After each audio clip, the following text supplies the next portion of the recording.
cannot allow war crime to happen and this be a new norm of using food as a weapon to starve children to death. Children are hands off. Nobody's allowed to hurt them. I'm here doing a constant pan protest for freedom. This is 24-year-old Evyatar David's reality. It's been this way for 667 days. ב-28 שעה 12, אין לי מושג אם יהיה אוכל, אין לי שמץ של מושג מה יקרה עם זה.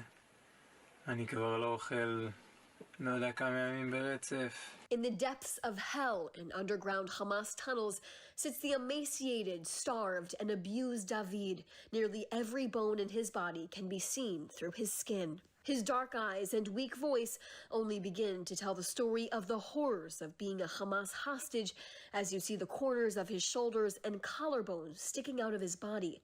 The Hamas terrorist who filmed the video was seen handing the starved hostage a can of food, with sharp differences in the terrorist's arm size than David's.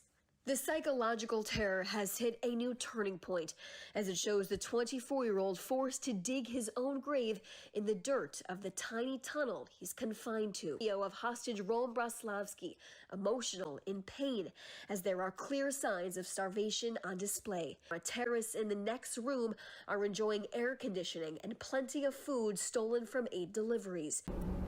Why has there been footage of Hamas keeping food in warehouses?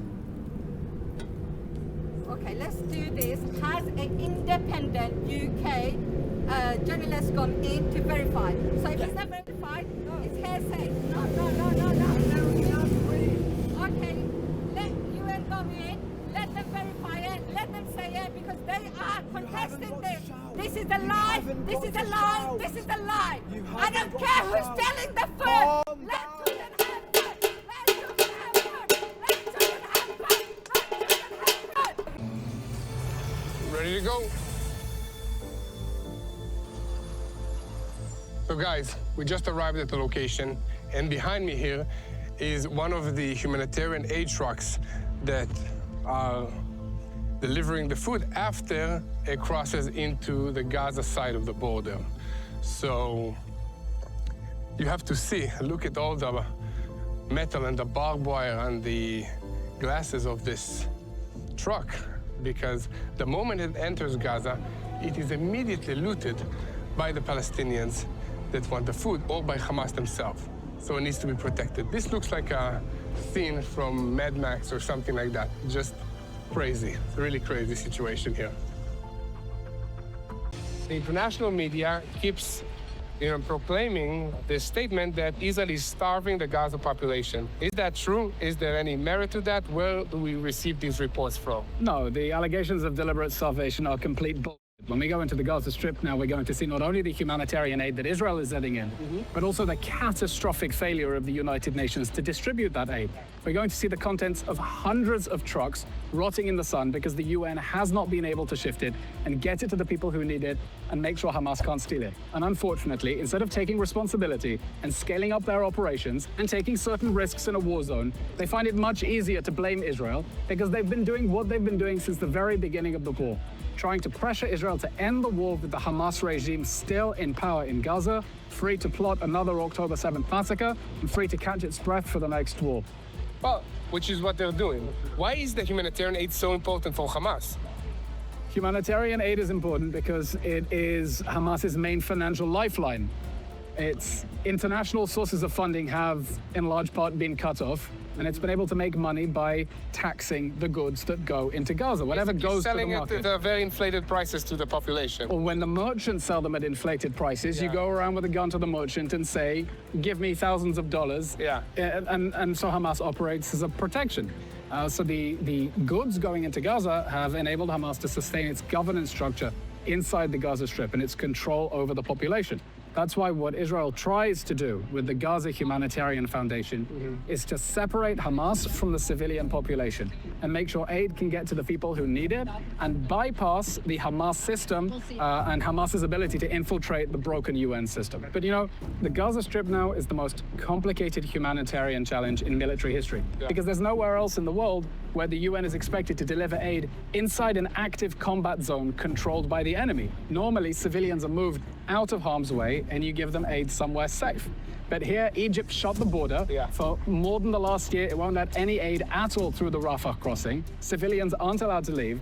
And so you have the challenge of how to get aid to people who need it when Hamas is hiding in tunnels under their feet and trying to get its hands on whatever it can. Yeah, no, it's a very terrible situation, but are any other countries delivering aid to their enemies during a war?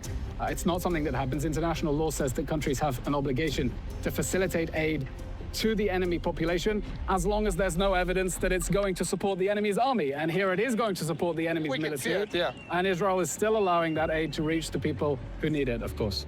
Well, thank you so much. Let's see what's going to happen inside. Thank you. Let's have a look inside. We are here at the Gazan side of the Kerem Shalom crossing.